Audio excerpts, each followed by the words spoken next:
Good morning, everybody. It's 30 years to the day, I believe. My memory grows fuzzy with the years, which is germane to what I'm going to talk about. Human memory is not reliable in every respect. Anyway, it's close enough to 30 years since I went into the MTC.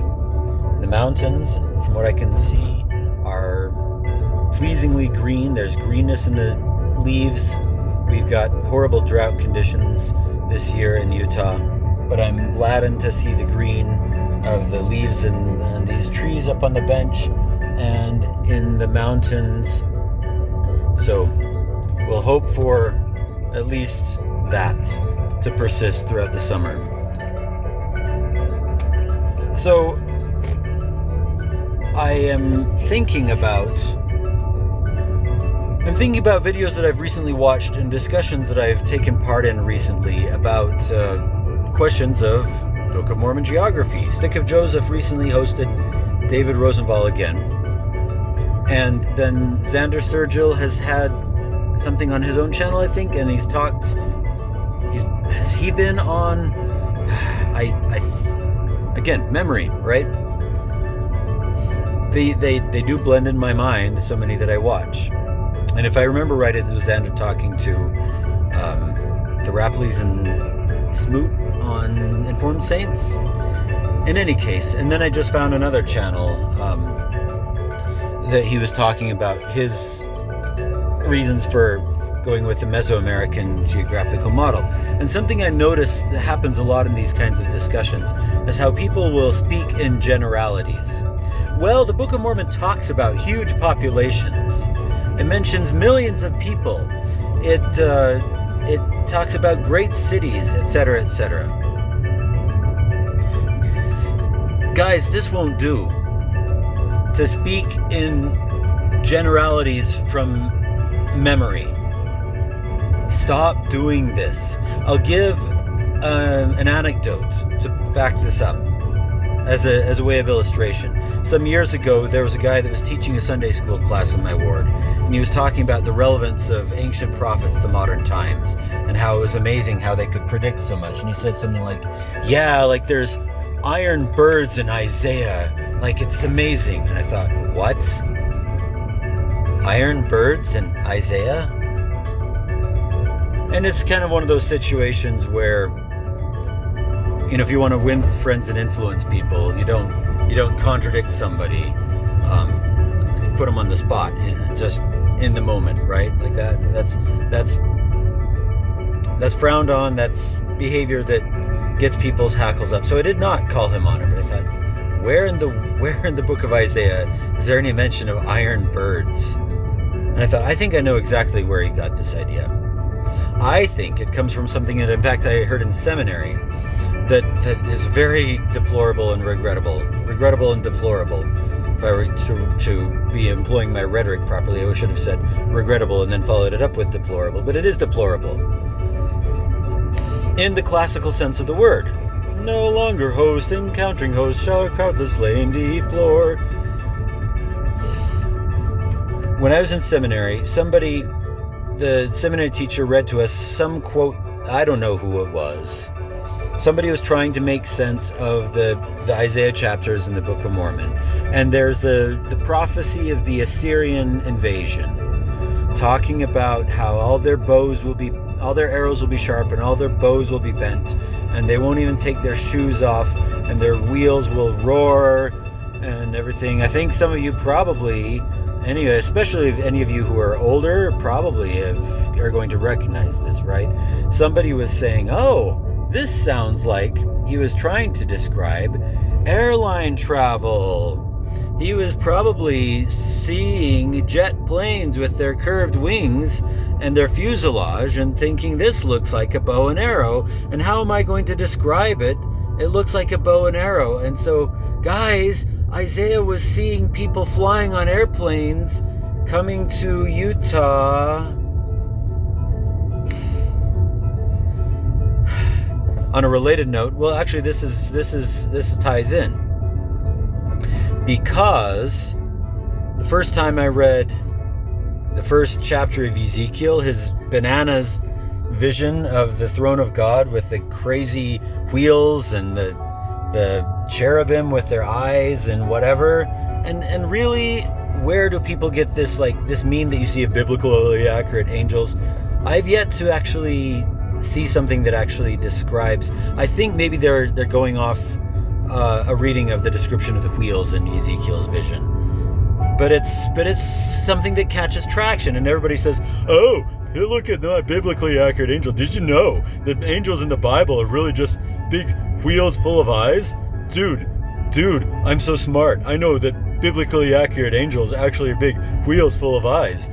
Do you check your sources? Do you go and read it yourself?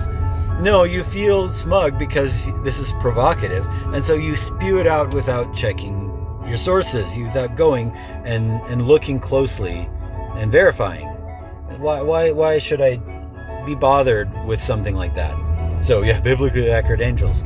And when I first read that chapter of Ezekiel, somebody said, "Oh, they're helicopters." And so I spent hours as a young man reading Ezekiel chapter 1 again and again and again, trying to make helicopters fit. Thinking, oh, the four faces were the pilots' helmets had insignia on them, like they had eagles painted on their helmets, dude. Like, and the wings, the wheels were the rotor blades, and he was just trying to describe helicopters. Why would God show Ezekiel helicopters through the magically time-traveling security camera? There was another piece of that. I call it the Mitch. Magical something time-traveling security camera. Anyway, the Mitch. So Isaiah apparently was looking through the Mitch and saw not the Assyrian army invading Israel with scary discipline and preparedness and armaments.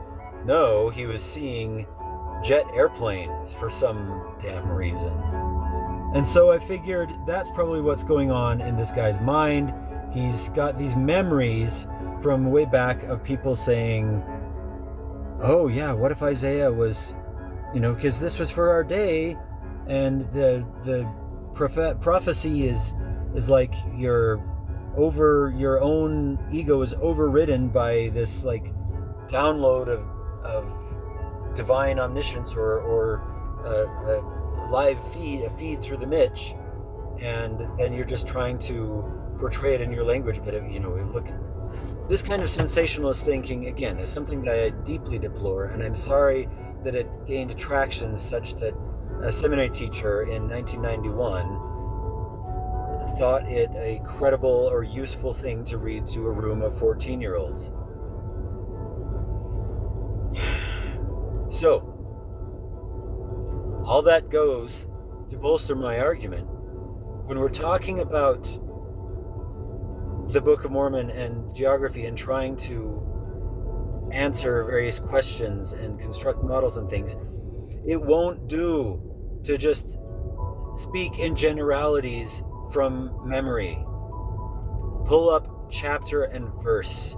Specifically point to population figures as written down. Yeah, battle casualties. Yeah, battle casualties are accurate to the single digits. Where? Who writes them? In what context? So, to help with this, I have, over the past couple of days, been preparing a spreadsheet.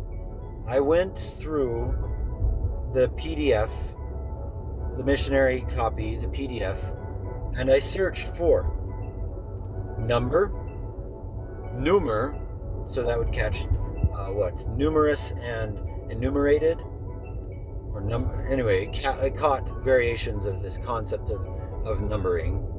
I searched for 100, 1,000, and million, and I pulled out all the hits, all the verses, all the passages that match those, and I have been compiling them into a spreadsheet that you can see where there are specific mentions of quantities, numbers of people and especially when it actually counts them. Because one of the things that I've noticed already is that there never was any official census of the Zarahemla population given. I never saw any instance where somebody recorded, oh, and that's because, people say, well, that's because there were just so many of them. They didn't know what to do with them. They couldn't count them all. There were so many millions of them that it would have been absurd to make a census. And now, have you considered, though, the possibility that at the specific time, namely at the end of King Benjamin's reign, when he's about to turn the kingdom, the crown over to Mosiah, the very one who will abolish the monarchy in favor of judges, have you considered the possibility that doing a census at that time would have maybe been a politically fraught act, because it maybe would have shown just how many more Mulekites there were than Nephites, how many more Jews there were than Josephites in this kingdom, how many more with a claim, of a population that might have had a claim to throne through the house of David versus the Nephite rulers that had, by some means, I've read some people basically allege that they took over Zarahemla by foul means. I don't really hold to that, but the fact that there arises so much political unrest immediately when the judges get put in place, and all this crazy stuff starts happening when they merge with Zarahemla. Don't you think that making a precise census of the population during the last days, the last reign of the last couple kings might not have been politically shrewd, and it might have been a better idea to just say, we just can't even number all these people. Look at all these people. We're so blessed. We're so bountiful. So that's an example. That's an example of the kind of careful rigor that I've come to expect from a lot of the people that are in this debate, because that's how a lot of people have made their careers, by looking closely and examining and being meticulous. And so please carry on that meticulous approach and cease to just revert to speaking in generalities from your momentary memory about the text, because our memories can distort. When we talk about, there must have been millions of people living in Zarahemla. Why? And sometimes people will kind of take steps towards this, kind of extrapolating from their memories of, say, reports of battle casualties and so on. But that's still not fully there. So I am going to offer this resource, or just say, you make your own. That's the beauty of it. We have these computer capabilities now. Can you imagine somebody doing this 100 years ago, when they would have had to deal with pens and papers and typewriters and the like? In fact, that's something I have been doing as I've been reading through the Book of Mormon with this project of doing a source critical analysis of it. If somebody else has already beat me to this, please do let me know. I know some people have prepared editions of the Book of Mormon where it identifies who is speaking, maybe by color and the like, but who is speaking in a given moment is not the same as whose hand is engraving on the plates in a given moment. And that is what I'm interested in. Whose hand is engraving this on the plates? And from what source is he drawing the information that he is engraving on the plates? And I think that is a very important thing. It's certainly been a very, very strong addition to my own testimony, my own conviction of the truth, as I've seen how it rewards this source critical reading. So that's a project I'm doing, and that's long, because I'm choosing to do it on paper longhand. But this spreadsheet that I'm compiling of the specific mentions of the numbers, I will offer freely to anybody who wants to access it. I might even do a video scrolling through it.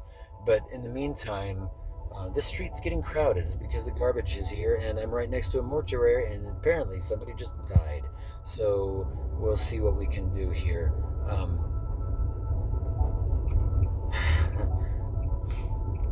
Anyway, I can put it on a Google Drive or whatever, and of course, this is objective, textual data that anybody can check, but it's the sort of thing that ought to be there as a ready reference to consult whenever you want to talk about populations and the requirements of the kind of populations that we should see.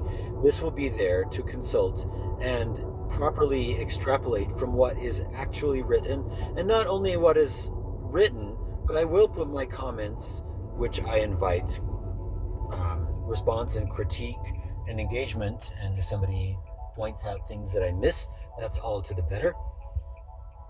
Comments about the source of these figures, of these mentions of either thousands or hundreds of people, the size of a group, or just mentions of innumerable hosts or great numbers of people and all this sort of thing.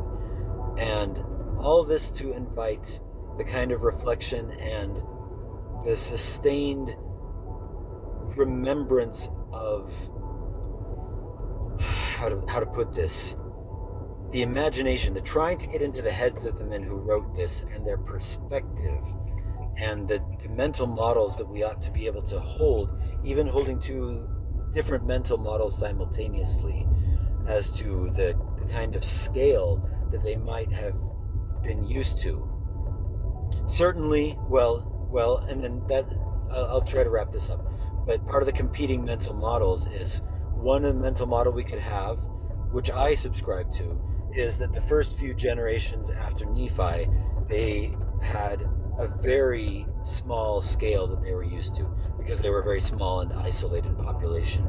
Now, some people want to make the case that they were a population that was immediately crowded about by neighbors, all the large civilizations who were already there, and they felt themselves kind of outsiders because they didn't fit in to the dominant culture. Okay, so that's two models that you can hold. You can learn to look at this through these competing alternate hypotheses. Maybe they were an isolated population, and if so, it would influence their sense of scale in this way. Maybe they were a small group crowded by numerous neighbors, and please do more work to really... I know that people say there's just so much evidence to show that they were crowded about by neighbors. Stop speaking in generalities from memory.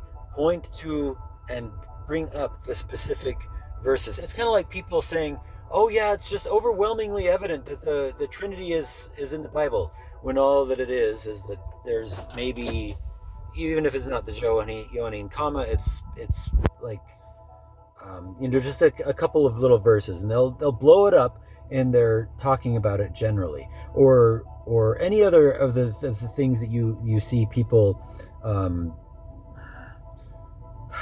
Bible, says that the canon is closed. Well, you get into it and you find the same couple of verses again that people just blow up in their memory when they speak in generalities from memory. So stop doing it, please. It will not serve the inquiry. It will not help us to get to better truth. It can only be beneficial if we continue to ground every step of discussion about population, and therefore about plausibility of geographical models, in a consistent, rigorous, meticulous anchoring and reference to the passages of the text themselves and their context and their source. Anyway, I better stop. I'm putting that out there, and I will have updates when the spreadsheet's ready. Talk to y'all later.